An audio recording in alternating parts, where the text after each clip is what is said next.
Amén. Sí, entonces...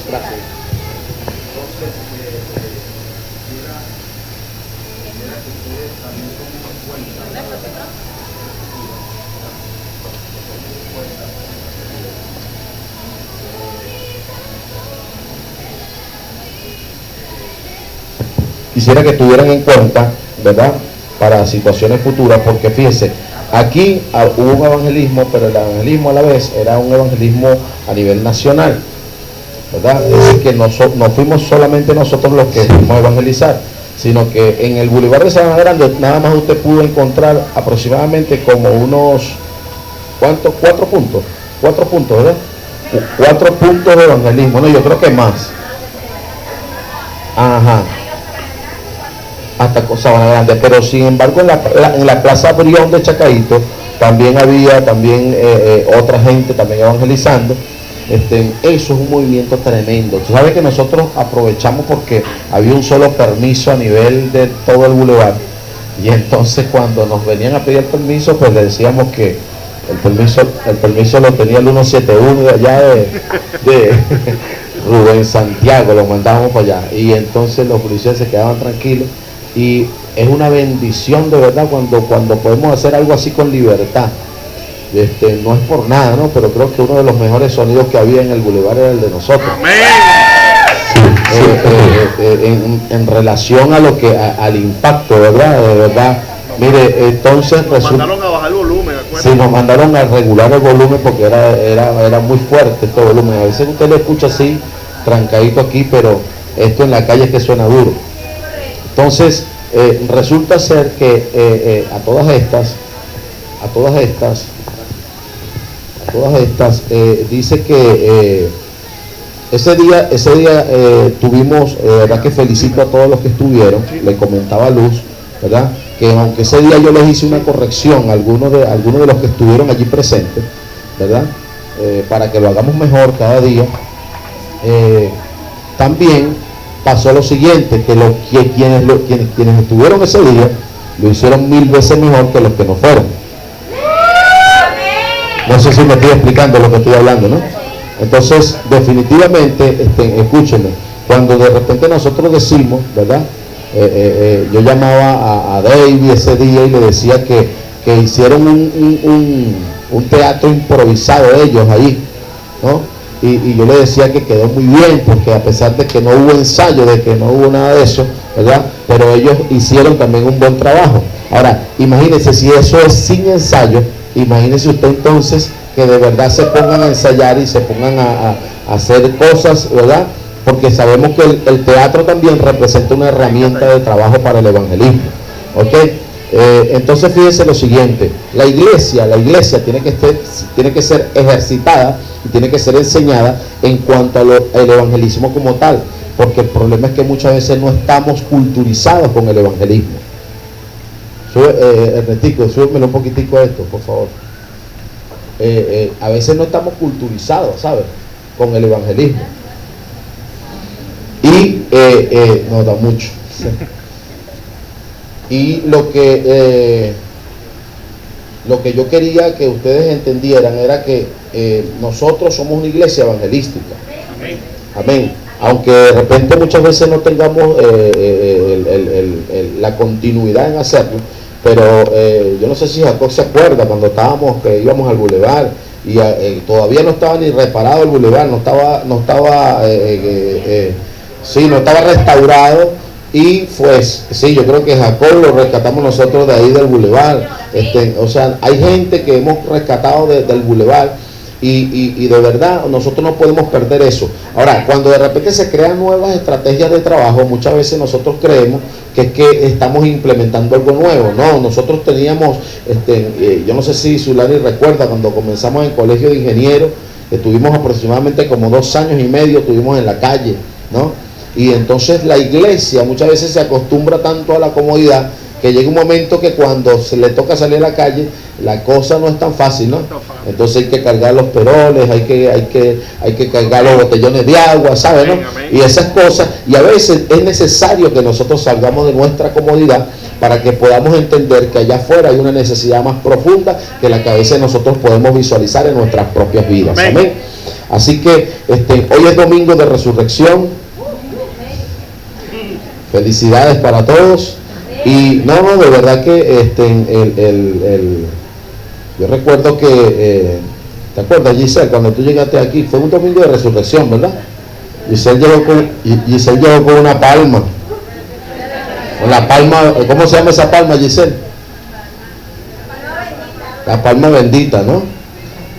Pero fíjese que de verdad, en serio, Giselle llegó ese día y nosotros estábamos como en un domingo de resurrección y comenzamos a hablar la palabra y hasta el día de hoy, pues, y Giselle llegó por la radio también, ¿verdad? Ya escuchaba la radio con nosotros, sí. Y como le digo yo, o sea, a veces nosotros creemos que ese trabajo no es importante y sí es importante. Yo quiero que usted, por favor, me ayude a monitorear, que usted me ayude por favor a monitorear la publicidad de la iglesia que está en www. Santo, se me fue la página. Avívanos Radio FM, avivanosradiofm.com, www.avivanosradiofm.com. Por favor, ayúdeme con eso, ¿verdad? A monitorear, porque ya nosotros tenemos días que está saliendo esta publicidad de la iglesia. Claro, es una publicidad por internet, sin embargo, usted la puede monitorear allí. Así que sean todos bienvenidos a la casa del Señor, amén. Quiero que busquen su Biblia, por favor, en el libro de Juan, en el capítulo 20. Juan, capítulo 20. Quiero hacer rápidamente una pequeña reminiscencia. Hay mucha gente que están viajando, ¿no? Aún y algunos están visitando los últimos templos hoy.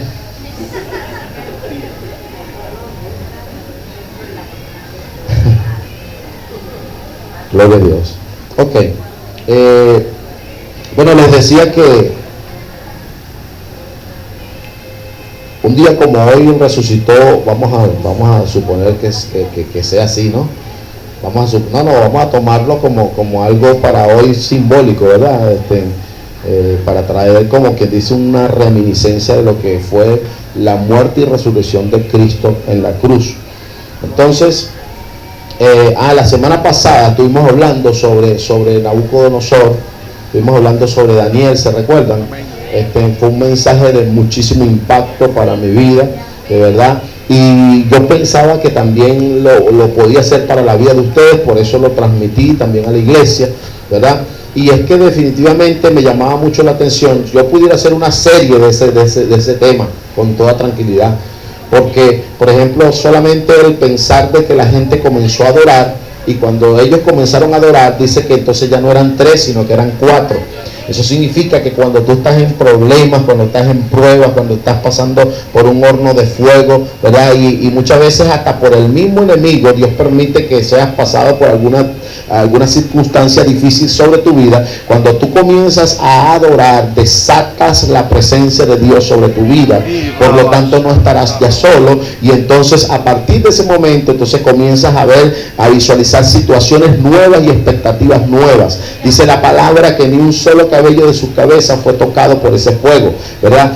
A diferencia de las ataduras, porque dice que los metieron atados dentro del horno, y dice que lo único que la candela pudo quemar eran las cuerdas que ellos tenían, ¿verdad? Atadas. Entonces, muchas veces cuando estás pasando por una prueba difícil, tienes que estar consciente de que esa prueba solo va a hacer algo que va a desatar tus ataduras y va a permitir que tú tengas el carácter debido para que en el momento dado tú puedas salir victorioso de ese horno, y la gente que vea tu proceder, la gente que vea el proceso por donde tú has transitado, van a decir: verdaderamente ese hombre, esa mujer tiene a Dios en su corazón, porque pudo pasar por el horno de fuego y salió airoso de él. Amén. Bendito sea el nombre de Jesús.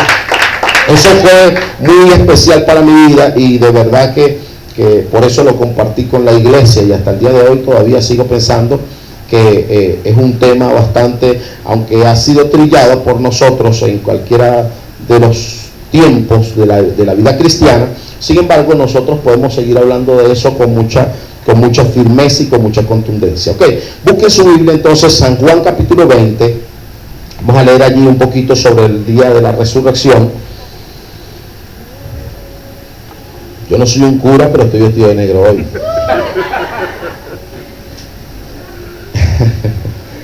¿Ese no es negro? Ok, esta no, negro. El primer día de la semana, María Magdalena fue de mañana, siendo aún oscuro, al sepulcro, y vio quitada la piedra del sepulcro. Entonces corrió y fue a Simón Pedro y al otro discípulo, aquel que amaba a Jesús, y les dijo: se han llevado del sepulcro al Señor, y no sabemos dónde le han puesto. Versículo 3 dice: y salieron Pedro y el otro discípulo, y fueron al sepulcro. Corrían los dos juntos, pero el otro discípulo corrió más aprisa que Pedro, y llegó primero al sepulcro. Y bajándose a mirar, vio los lienzos puestos allí, pero no entró. Luego llegó Simón Pedro tras él, y entró en el sepulcro, y vio los lienzos puestos allí, y el sudario que había estado sobre la cabeza de Jesús, no puesto con los lienzos, sino enrollado en un lugar aparte. Entonces entró también el otro discípulo, que había venido primero al sepulcro, y vio y creyó. Amén. Porque aún no habían entendido la escritura, que era necesario que él resucitase de los muertos, y volvieron los discípulos a los suyos. Amén. Padre, añade por tu palabra bendición a nuestra vida. Gracias por esta bendición del día de hoy, de poder compartir con mis hijos espirituales, y declaro en el nombre de Jesús que tu palabra hará un surco, un camino en la vida de cada uno de ellos, y te doy gracias, Espíritu Santo, porque tú estás en medio de nosotros, y como tú, Padre mío, estás en medio de nosotros, yo tengo la certidumbre de que esta palabra va a ser de impacto en la vida de nosotros, y va a recordarnos principios importantes para nosotros poder sobrellevar las situaciones de nuestro diario vivir. En el nombre de Jesús oramos y te damos las gracias, mi Señor. Amén y amén. Ok. Fíjese lo siguiente. Lo primero que tenemos que entender cuando hablamos de la resurrección es que alguien, por favor, ayúdeme a buscar una cita y téngala allí presente para cuando yo la necesite. 1 Corintios capítulo 15, 20 al 23. 1 Corintios 15, 20 al 23. Escúchenme. La resurrección es algo, ¿verdad?, que pocas personas, incluyendo a nosotros como hijos de Dios, a veces tomamos en cuenta. Incluso muchas veces es más fácil orar por un enfermo y que ese enfermo se sane, a orar por una persona que esté muerta y que pueda resucitar. ¿Verdad que sí? Pocas veces en mi vida me ha tocado hacer un trabajo como este, ¿verdad? Y uno de ellos, recuerdo que me metí en una ambulancia con una persona que ya no tenía vida. Ella quedó con los ojos abiertos, y yo oré y hice lo que dice la Biblia también, como cuando Eliseo se montó encima del cuerpo del niño. Yo también traté de poner mi cuerpo encima del de ella, y la mujer no resucitó. Y entonces, cuando yo me termino de orar y le veo los ojos abiertos, yo más bien me asusté. Entonces me di cuenta que no había resucitado, y lo que hice fue que le tranqué los ojos. Escúcheme, pero ok, no resucitó. Pero usted se imagina cuántas personas Dios quiso en un momento dado resucitar, y no hubo nadie que orara, ni le dijera, ni solicitara eso a Dios.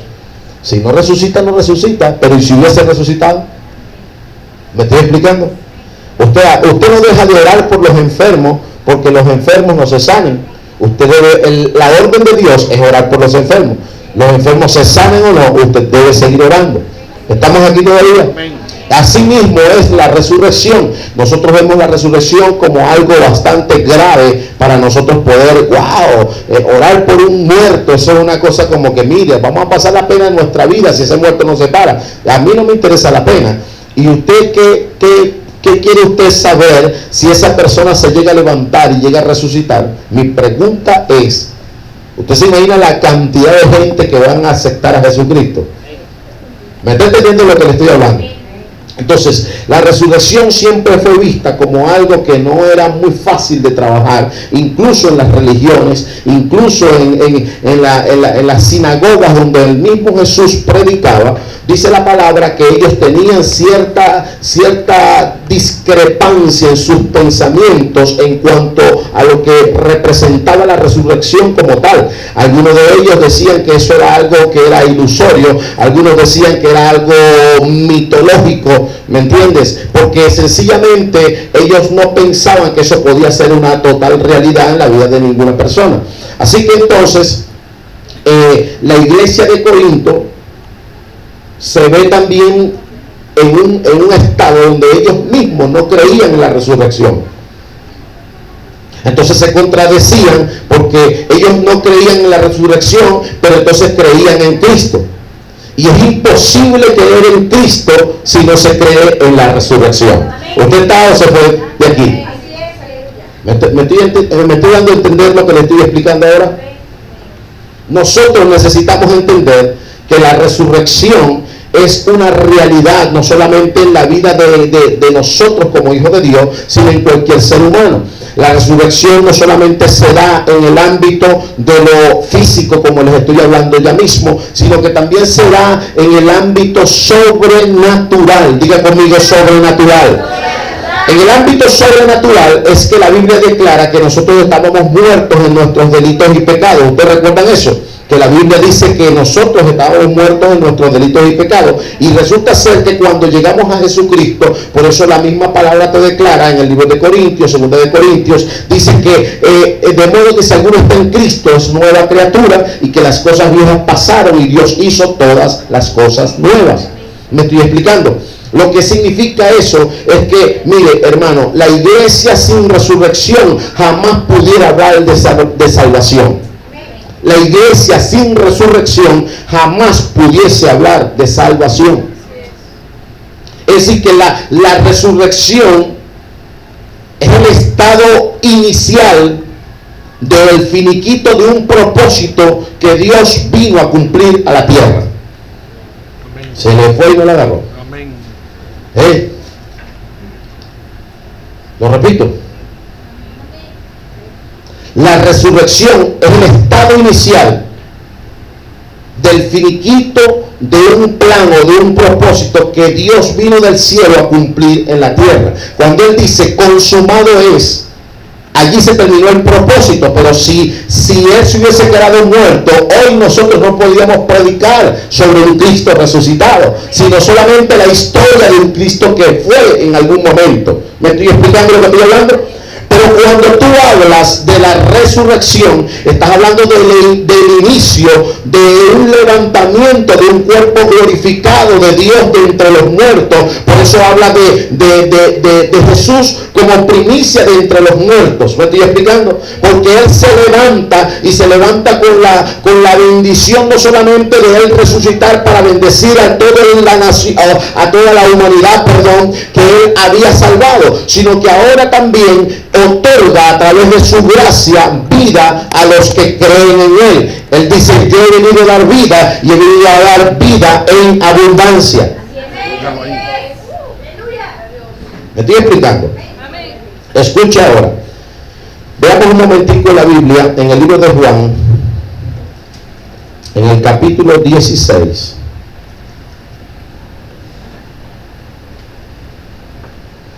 El verso 29. Mire cómo dice aquí la Biblia.